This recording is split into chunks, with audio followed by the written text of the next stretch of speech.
welcome back for another book review. Today we are talking about this one. So this is a little bit of Wicca, an introduction to witchcraft by the same person as yesterday. Yeah, I didn't plan that. I was just looking through my list and I was like, well, I've had this one for a while. Its due date's coming up.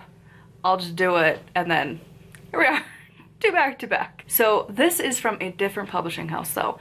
The one we talked about yesterday was Llewellyn. This is this Sterling Ethos, whatever, this publishing house. And I will say the writing style between these two publishing houses for this author and just in general is very different. And honestly, I prefer whatever style Llewellyn determines because like that vibe is just better.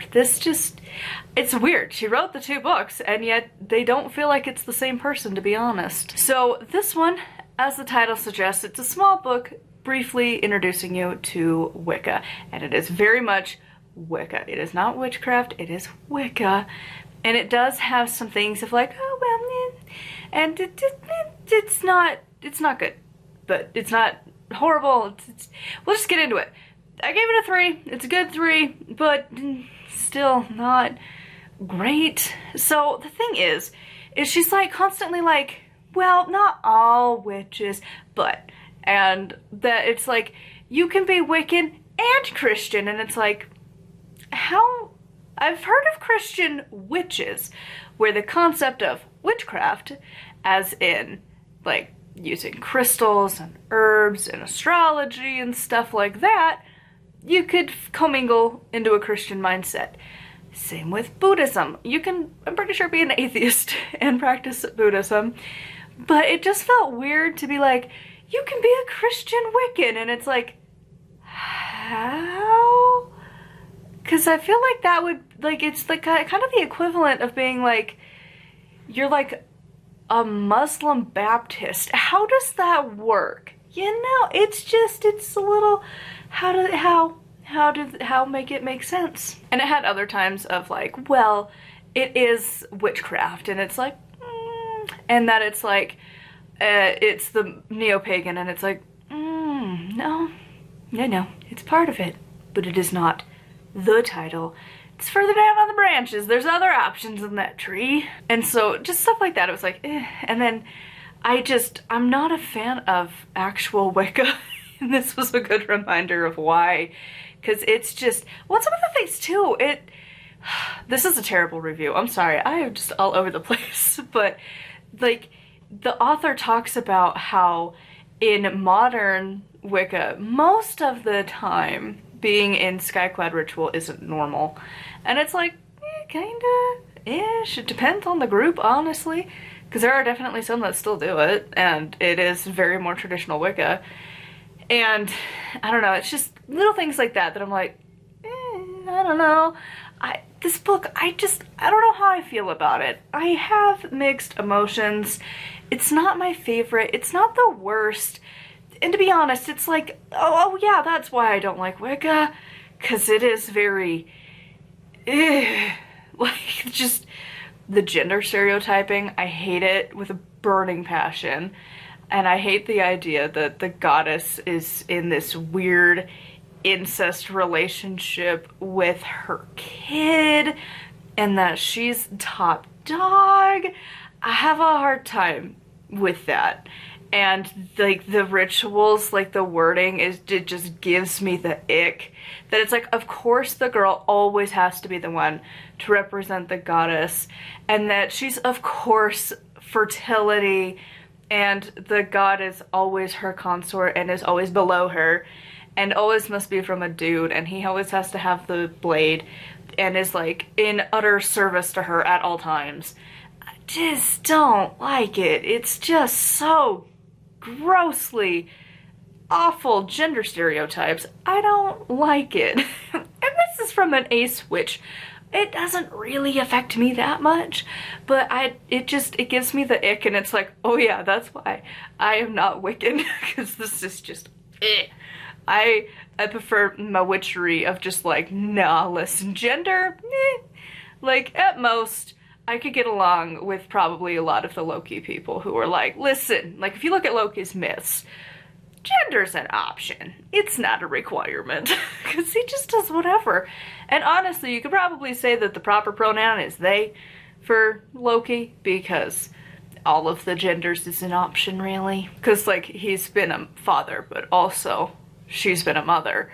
And just in general, it's a he pronoun. But that's the thing, is like, in Wicca, that isn't an option. He would be in the classification of he. He is a male deity, and that's it.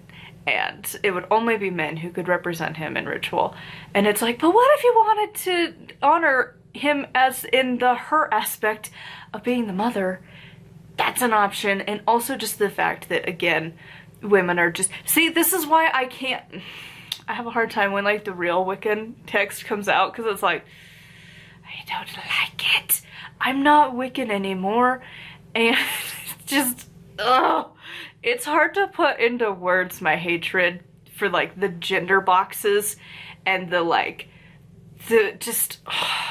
It all falls into that thing, but still, it's like, the goddess, her only purpose in life, which, again, trickle-down theory, if you are a woman, your only purpose is to bring children, because your entire worth is related to your organs that bring in life. And it's just alienating as someone who isn't able to do that naturally, and also there's plenty of women who just don't want to. And then, like, again, the trans community, the queer community as a whole, like, just, this is why I can't do it. And so I know that does shade my judgment a lot on this book. That's why I left it at a 3, and it's like, it's good. But I personally don't like Wicca anymore. For this reason, I love the idea of the elements. That, cool. I love that we talked about the Wheel of the Year and how you flip-flop things for the Southern Hemisphere. Because that is often forgot. Even in my own book, I need to make a note to make sure I do that. There's a lot of stuff in Wicca that it's like, I'm good, thanks. It's just... So, yeah, I don't know, I'm not Wiccan. I haven't been for a long time. But, yeah, this just is a good reminder of why. So, I feel like this book, if you are interested in what specifically Wicca is, not eclectic Wicca, not witchcraft, not modern pagan, not neo-pagan, not capital P pagan, just Wicca, then this is a really good introduction. It walks you through what is Wicca, what is, like, the things that we do. If you have someone in your life who's curious about what Wicca is, this is a good small book to hand them, to be like, this is like a good glimpse into our world as Wiccans. This is like a good snapshot of what we do, of ritual, of how we worship, that sort of thing. This book is good for that. I'm not Wiccan, so I have a hard time sometimes. Because some of these books, you're like, oh, it is kind of close on. It kind of tones down some of those key concepts, and she does a good job of really promoting those key concepts that does make Wicca different than modern witchcraft, but I don't like it. So, anyways... yeah, those are my thoughts on this book. I would love to know yours in the comments down below. A huge thank you to my patrons. If you would like to get access to a bunch of stuff, I have my monthly check-ins, I have my other book reviews, I have my audiobooks, I have Witching Weekly, and I have vlogs and chit-chats. So there's a lot of stuff going on. So anyways, if you want to check it out, patreon.com/nightwillowcrafts. If you want to read my books, they're always linked down below. And of course, make sure that you watch to the very end. If you got here, you did it. Congratulations. Because this is something that still is reigning supreme. But I do have hopes that maybe my books will sell. I'm trying to just...